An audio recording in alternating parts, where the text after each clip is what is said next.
There has not been a single movie in the history of IMDb that has scored a perfect 10 out of 10, with the top 5 movies either tied at 9.0 or 9.2. However, when it comes to TV episodes, out of the 24,121 titles to date, only one has a perfect 10 rating, the third to last episode of Breaking Bad, Ozymandias. But what makes it so good? I believe this episode achieved a perfect rating not only for what happened during the episode, but also largely in part due to the overall shattering of a central theme the show carefully crafted with the preceding 59 episodes. Let me explain. Up until this point in the show, Walter White, an ordinary chemistry teacher who transformed himself into the drug lord Heisenberg, had built a multi-million-dollar empire. His motivation for doing so stemmed from finding out he was terminally ill, which compelled him to ensure he would be able to leave his family very well off financially once he's gone. He does this all while maintaining an outwardly normal life and drawing no real suspicion from anyone except for his wife, Skylar, up until the latter half of the last season. Throughout the construction of his empire, Walt faced a multitude of life-threatening situations and repeatedly dug himself into deeper and deeper holes of deceit with his wife. Yet, he consistently managed to cleverly get himself out of every predicament, instilling the impression that he was untouchable. It felt like he never genuinely learned his lesson from his mistakes to the viewer. Instead, he always found a way to come out on top.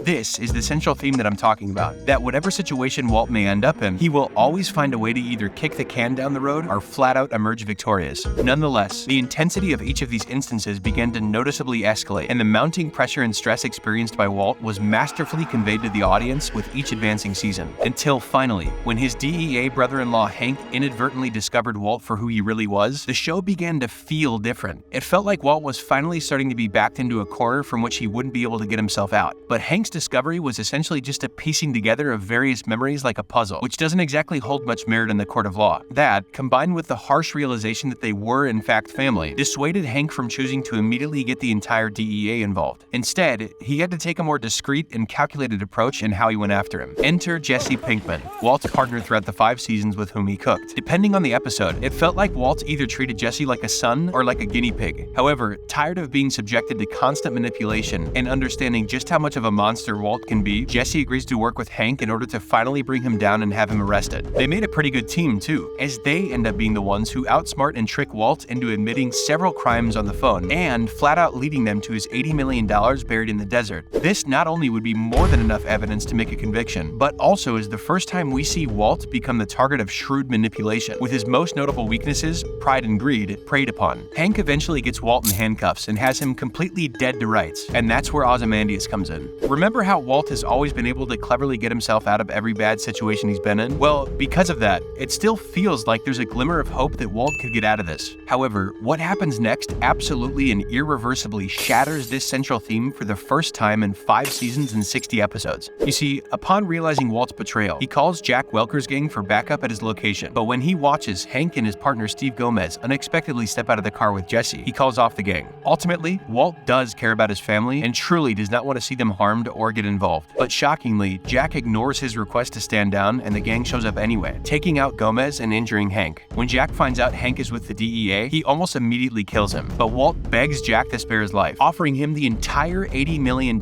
he essentially ruined his life for in exchange. He pleads with Hank to tell them he'll forget all of this ever happened, and in response, Hank delivers one of the most bone-chilling lines in all of Breaking Bad.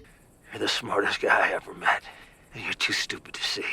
He made up his mind 10 minutes ago. And is killed by Jack. The moment we hear the gunshots echo, any hope or belief there was that Walt would somehow get himself out of the situation yet again was utterly crushed. For the first time in the entire series, it becomes immediately clear there is no longer a possibility of Walt leaving his Heisenberg alter ego behind to return to his previous life and enjoy the fruits of his labor with his family. And that was really the ultimate goal that kept Walt going, to amass a large amount of wealth and then quietly bow out from the criminal life to peacefully live out the last of his years with his family. But Ozymandias introduces the first irrevocable action that definitively conveys to the audience that, despite Walt's best efforts, that goal is no longer a possibility, and there will be no happy ending. The episode continues with Walt returning home to attempt to convince his family to gather their belongings to flee town with him, but as they question him about Hank's whereabouts, they realize he's dead. Walt watches as his son, Walter Jr., who previously had intentionally been kept in the dark from the truth, sees him for the first time as the monster he really is. Skyler forcibly declares that he leaves the house without them. Walt initially does not accept this as an option, and they get into a physical fight, but Walter Jr. breaks it up. As Walt looks down at his family cowering in fear from him, it becomes clear that not only has his Heisenberg persona ended, but also his family life. As he recognizes this, Walter Jr. calls the police on him, which cements his separation from his family and status as a fugitive. The episode ends with Walt getting into a red van, symbolizing he intends to move states and permanently change his identity. Remember, before this episode, the viewer never once experiences an irreversible event from Walt's perspective that he cannot come back from. Yet, each scene in this episode strikes like a hammer, driving the final nail into the coffin, signaling the end. The events that transpire in Ozymandias alone are fantastically dramatic and heart-wrenching, contributing to the episode's greatness. But the primary reason this episode is perfectly rated rightfully lies in the show's masterful build-up. Breaking Bad was such an incredible show before this episode, and did such a beautiful job painting Walt as a mastermind that can overcome anything, skillfully deceiving the viewer into believing that Walt's ultimate goal of returning to his former life may just be a possibility.